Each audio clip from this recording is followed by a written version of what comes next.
महोदय ऐसा कैसे हो जाएगा? मैं सारा सदन से वो किया सर, मजदूर बढ़ेगा सर, कमाने के लिए क्या रोजगार तड़पती है, बच्चा तड़पता है, कैसे लाश आएगी सर? नहीं होना चाहिए सर, ये नहीं इस पर नहीं बनाएगी इस कानून को, वो नहीं बनेगा, बाहर की लाश नहीं आएगी, बनेगा बाहर लाश नहीं आएगी आपकी। करने की संभावना से इनकार नहीं किया जा सकता महोदय, सम्यक विचार करेंगे महोदय। माननीय अध्यक्ष महोदय, मेरा जो प्रश्न है सर, मैं समझता हूं सदन का आज का सबसे गंभीर प्रश्न है सर। जवाब भी है। और सर नहीं सर, मैंने क्या कहा है सर, बिहार के 70% लोगों के बच्चे प्रवासी मजदूर हैं सर, और मैं तत्कालीन मंत्री जीवेश मिश्रा साहब का शुक्रगुजार हूं कि मेरे प्रस्ताव पर उन्होंने विदेश में और देश के अन्य राज्यों में मरने वाले एक्सीडेंटल डेथ को घर लाने का इंतजाम किया है। मेरा साफ मांग है सर कि हमारे बिहार की आमदनी का स्रोत प्रवासी मजदूर है, और सरकार को मैं बधाई देता हूं कि उन्हें प्रवासी जोड़ा है अभी मजदूर वाले मंत्रालय में। तो प्रवासी मजदूरों के कल्याण के ताल्लुक से कुछ तो कर नहीं पाते, कम से कम इतना कर दीजिए सर कि उनका जो एक्सीडेंट डेथ होता है तो फौरी तौर पर उसमें भी दिक्कत होती है, लेकिन नेचुरल डेथ भी हो जाकर तो वो बेचारा कर्ज में लेकर गया है सर, पूरा पूछा सर, उनके लाश को उनके घर में पहुंचाया जाए। बीवी बच्चे बिलखते हैं, 70% परिवार बिहार के हैं जिनके प्रवासी मजदूरों पर घर चलता है, उनके लाश को घर पहुंचाया जाए सर, यही बात कर रहा हूं। माननीय मंत्री। अध्यक्ष महोदय, अभी जो प्रावधान है महोदय, उसके तहत राज्य के बाहर अथवा विदेश में कार्य करने वाले असंगठित क्षेत्र के प्रवासी श्रमिकों की दुर्घटना स्वरूप अगर मृत्यु होती है महोदय, तो उनके पार्थिव शरीर को ससम्मान उनके घर तक पहुंचाने का जिम्मा सरकार उठाती है महोदय। अब माननीय सदस्य का ये कहना है कि राज्य के अंदर भी और बाहर भी नेचुरल डेथ से अगर मरते हैं तो उनके डेड बॉडी को अभी पहुंचाने का जिम्मा राज्य सरकार ले, अभी ऐसा कोई प्रावधान नहीं है महोदय। मंत्री महोदय ऐसा कैसे हो जाएगा?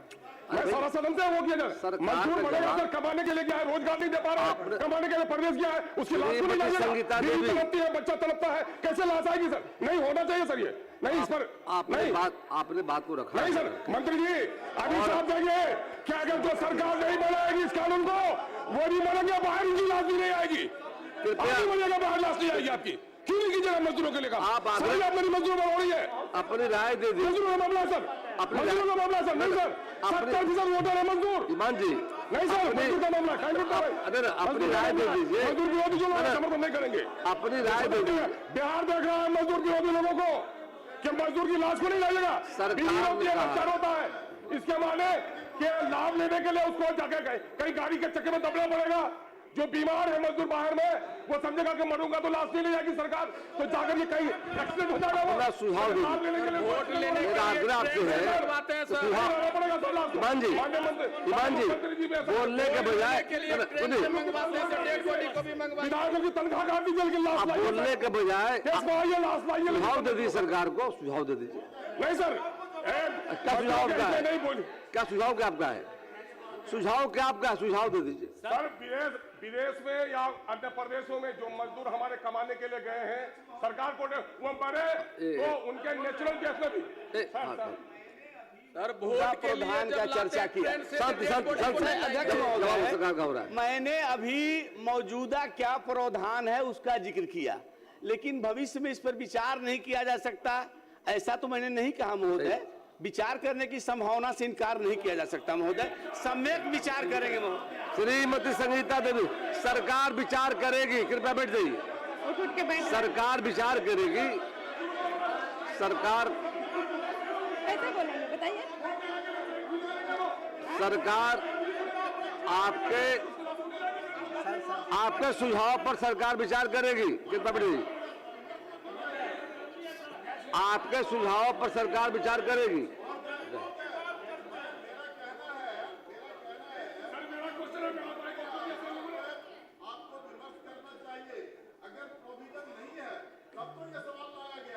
और प्रोविजन लाने के लिए लाया गया है, इसलिए सरकार से हम उम्मीद करते हैं, उनसे आग्रह करते हैं कि आप इसके लिए प्रोविजन बना दीजिए।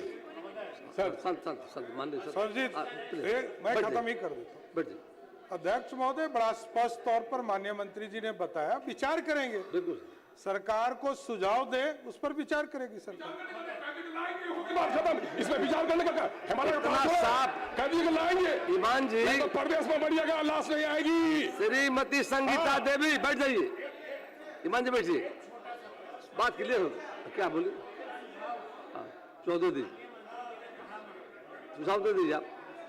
नहीं आप आए बोलिए कि बाहर से जो मजदूर काम करते हैं मर जाते हैं तो उसका प्रावधान है। हम आपके माध्यम से सिर्फ मंत्री जी से इतना जानना चाहते हैं कि अगर प्रावधान है तो अभी तक आपके विभाग ने जो बाहर से आए गए मजदूरों को कितना मजदूरों को आपने पैसा दिया है, सिर्फ इसको सदन को बता दें। इनको प्रश्न में है नहीं, हाल से संबंधित नहीं था, फिर भी माननीय सदस्य का जिज्ञासा है तो मैं बता देता हूं महोदय। सुनिए सुनिए, मैं बता रहा हूं, सरकार खड़ी है, बता रहा हूं, सरकार खड़ी है महोदय, बैठिए, मैं बता रहा हूं, मैं बता रहा हूं, सुनना चाहिए। अरे धैर्य रखिए आप प्लीज सुन लीजिए। मैं बता रहा हूं महोदय, मैं बता रहा हूं महोदय, और बैठिए ना, मैं बता रहा कुमार जी हूं बैठिए, महोदय, कुमार सर्वजीत जी बैठिए, मैं बता रहा हूं सुनिए तो, और छोड़िए ना बात मत, प्लीज बैठिए। अरे उत्तर बता रहा हूं मैं, बैठिए ना, चलिए।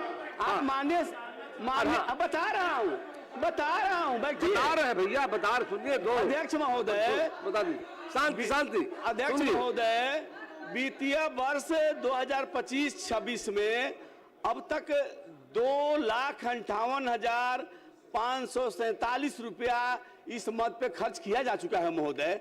और मेरे पास आंकड़ा भी है महोदय कि कौन कौन से प्रवासी मजदूर थे जिनको पहुंचाया गया। महोदय ये एक जो आपको अलग से स्वर्गीय संतोष मरांडी, मैं और बताता हूं महोदय, ये पिता लखन मरांडी, ग्राम पसोही, संथली टोला, थाना केनगर, जिला पूर्णिया के रहने वाले थे महोदय। दूसरा स्वर्गीय कुणाल कुमार, पिता बुद्धू ऋषि, ग्राम परोरा, प्रखंड केनगर, जिला पूर्णिया के रहने वाले महोदय। और स्वर्गीय राजू लाल, इनका भी ये ग्राम पोस्ट रौटा, जिला पूर्णिया के महोदय। स्वर्गीय दीपी कुमार शाह, पिता ओम प्रकाश शाह, ग्राम मठ गौतम, पोस्ट छतिवाना, थाना थावे, जिला गोपालगंज महोदय। स्वर्गीय अंशु राम, ये भी गोपालगंज के पिठौरी के है महोदय, ग्राम पोस्ट पिठौरी है, बंगरा पिठौरी। और तीसरे स्वर्गीय घनश्याम कुमार है महोदय, ग्राम बंगरा पिठौरी, जिला गोपालगंज। तो जिनको दिया गया है महोदय, उनका नाम, पिता, पता का नाम, कितनी राशि दी गई, ये बताया मैंने महोदय। श्रीमती संगीता देवी, आपको सवाल नहीं, चलिए बैठिए। संगीता देवी, माननीय अध्यक्ष महोदय, उत्तर प्राप्त है, उत्तर से संतुष्ट है। माननीय मंत्री जी को बहुत बहुत धन्यवाद देते हैं। माननीय मंत्री पत्र निर्माण विभाग बोल चुके हैं, ज्यादा बोलने की जरूरत क्या है, सब बातें आ गई जगह। सरकार गंभीर है इस मामले में। अध्यक्ष महोदय,